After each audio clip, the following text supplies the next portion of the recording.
Hello dear students, welcome to the 16th session on glossary and contextual interpretation of the story The Boy Who Broke the Bank. Now let's look at the glossary in connection with the story. We find a word called sweeper in the lesson. A sweeper means a person who cleans a road or an office by sweeping. And you can see the picture of a sweeper in the image. And the word plodded means walk slowly with heavy steps. And we find a word grumble in the lesson. So grumble means complain or protest in an ill-tempered way. And the meaning of the word startled is got a sudden shock or surprise. And alms is used in the sense of giving something like money, clothes, food to the needy people. And the word chaotic means in a disorganized state. And there is a word called speculate in the lesson. Speculate means guess from an opinion without definite evidence. And there is a word called rumor, very important word in the context of the lesson. Rumor means an information or an unverified or doubtful truth spread about by being talked about. And the word nick means make a cut or slit. And the meaning of the word yelped is cry out in pain. And there is a word called frenzy. Frenzy means excitement or enthusiasm. And we find a word flown in the lesson. Flown here means run away or escape from in a hurry or haste or flee from. There is another word which means the same. That is fled. Fled means run away from a place or situation of danger. And we have a word in the lesson, rapidity means the quality of moving with great speed. And the word crooked means bent or twisted or not straight. Crooked leg can be used, or in the lesson we have a character who has got a crooked leg. And the word pavement means a path with a hard surface on one or both sides of a road that people walk on. It's also called footpath or walkway, a sidewalk. In the picture you see, this is the example, or this image is of pavement. There is a word called boast. Boast means an act of talking with excessive pride or self-satisfaction. And the word farsightedness means the ability or action of imagining or anticipating what might happen in future. We also find the word indulge in the lesson. Indulge is means allow oneself to enjoy the pleasure of. And there is a mention of houseboat in the lesson. This is an houseboat. Houseboat is a boat that has been designed to be used as home. These are good for people who want to use their homes for excursions. Especially we find these kind of boat houses in Kerala, in a place called Alapi, and also in Kashmir. And there is a word called mischief makers. Mischief makers means persons who deliberately, intentionally create trouble for others. And the word placate means make someone less angry or hostile. And we find a word called hooligan. Hooligan means violent young troublemaker, typically one of a gang. And the word mutter means say something in a low or barely audible voice, especially in dissatisfaction or irritation. And there is a word forest fire in the lesson. As you all know, forest fire is a large destructive fire that spreads over a forest or area of woodland. In the lesson, it is used to indicate its rapidity. And it is used with rumors, and it is said that rumors spread as fast as forest fire, or with the rapidity of forest fire. Now let's discuss the characters which come in the story. Nathu is a character. He is a very important character, or he is the protagonist of the story, you can say. He is a sweeper by profession, and he was working in People Nagar Bank as a sweeper. And there is another character, Seth Govindram. We never get to see this character in the lesson, but there is a mention of him in the lesson. So Seth Govindram is the owner of the People Nagar Bank. He is a businessman and he was running a bank in People Nagar. And Sitaram is a character, is a minor character. He is a son of a washerman and he plays a very significant role in the story. And Mrs. Srivatsava and Mrs. Bhushan, these are the two women characters in the story and they play very important role in spreading the rumor. And there is a character called Mr. Bhushan, is a villager, a dweller of that village People Nagar. It's a village, it can be understood as a village or a small town. And there is another character called Kamal Kishore. Kamal Kishore is owner of the photographic shop. And there is a character called Deep Chand. He is a barber and he runs a barber shop. And we have got another minor character, Old Ganpat. He is a villager having a crooked leg and he begs on the payment of the village for many years. So these are the characters which appear in the story, The Boy Who Broke the Bank. Now let's look at the setting of the story. The story is set in a fictional town called People Nagar and it is about a small town having a bank run by a businessman named Seth Govindram and its sudden collapse because of an innocent remark of a sweeper. Ruskin Bond uses very simple language to describe the simplicity of the small town in India.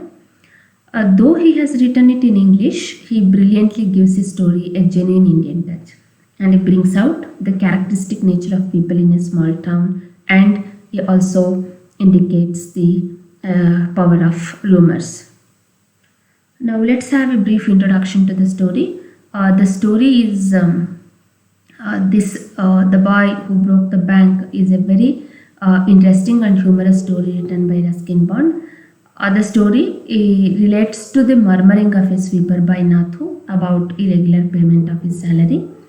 It takes the shape of a rumor and results into the collapse of a bank. And in the end of the story, Nathu, who is responsible for the whole episode, wonders innocently about the incident. It is an interesting story that gives a glimpse into the working of the psychology of people getting swayed by the rumor they hear about without verifying its accuracy. It also shows how an innocent remark can sometimes lead to great trouble undreamt of by the people who make the remark. And the story is ironical because it points out that rumors and gossips are dangerous and destructive.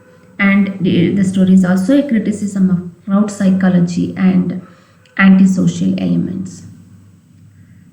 Now let's look at the narrative technique which is used in the lesson.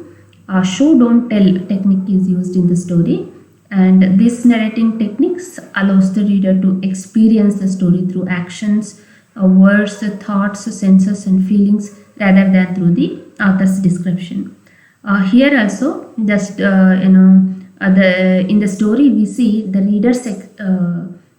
writer has used this technique to make the readers experience the action of spreading of the rumor and the impact of it at the end of the story. And all the scenes in the story are described in such a way that the readers experience them and draw their own conclusions. And the narrator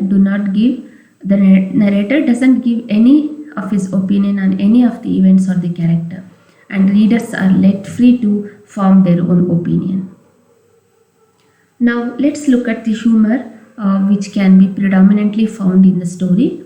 The description of we find many incidents which indicate humor, such as the description of Mrs. Bhushan talking to her husband and the way the customer ran with one side unshaved and the beggar Ganapat running with a crooked leg. All these incidents create a sea of laughter, and even the end of the story has the climax of humor when Nathu, who is responsible for the whole episode, wonders innocently about the breaking of the bank. The writer has portrayed all the characters so nicely that the readers get a live picture of an Indian town under the spell of rumor. The story entertains the readers, and humor is developed through the life and vitality of a baseless rumor that begins with Mrs. Srivatsava exaggerating a harmless bit of information about Nathu not being paid by the bank. And the humor takes on a life of its own, creating panic among investors and excitement among mischief mongers because of the inherent human tendency to spike up a rumor while narrating. Mrs. Srivatsava and Mrs. Bhushan are caricatured as typical women eager to spread gossip with no thought of the consequences. The men are caricatured as a mindless crowd carried away by hearsay or humor. Nathu and Sitaram add to the humor in the situation as the innocent culprits who unintentionally caused the humor. Eventually, they were amazed at the news that the bank had collapsed. The story is also a comment on general human nature, and in the story we see people tend to spread negative news more than good news. They are eager to believe it and act on it without taking the trouble to verify its credibility. And also it comments on how people in a crowd develop mob mentality. Panic spreads easily in mob and people destroy public property. And the story also indicates how human beings have a tendency of panicking once they get some unfavorable news. Since they are social animals, it is a natural instinct to share the news with a friend or a relative who might panic and pass on the news to someone else. At the end of the cycle, the news may have altered altogether. And rarely are there instances of people keeping calm and verifying the credibility of news. Now let's recapitulate what we have learned in this session. In this session, we have discussed some of the meanings of difficult words that we see in the lesson, and we discussed the characters Nathu. Nathu is a main character in the story. He is a sweeper boy, and there is a character called Seth Govindram.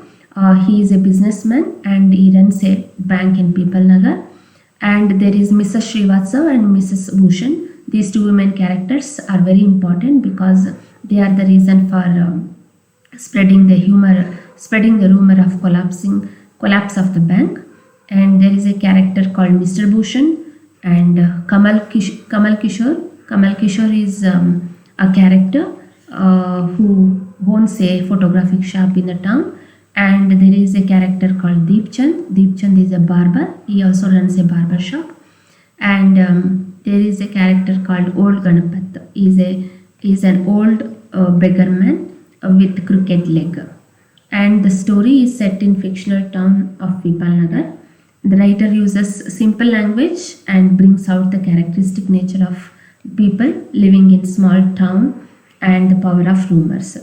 Our story is about small town having a bank run by a businessman named Seth Govindram and its sudden collapse because of an innocent remark of a speaker. And the narrating technique show don't tell is used in the story. The narrator does not give his opinion about any of the events or any character. The reader is free to form his opinion. And humor dominates the story. Writer has portrayed all the characters so nicely that the readers get a live picture of an Indian town under the spell of a rumor. The story entertains the reader. And it is an interesting story that gives a glimpse into the working of the psychology of people getting swayed by the rumor they hear about without verifying its accuracy. It shows how an innocent remark can sometimes lead to catastrophe, undreamt of by the person who makes the remark. Our story is ironical because it points out that rumors and gossips are dangerous and destructive, and it is also a criticism of crowd psychology and antisocial elements. Thank you.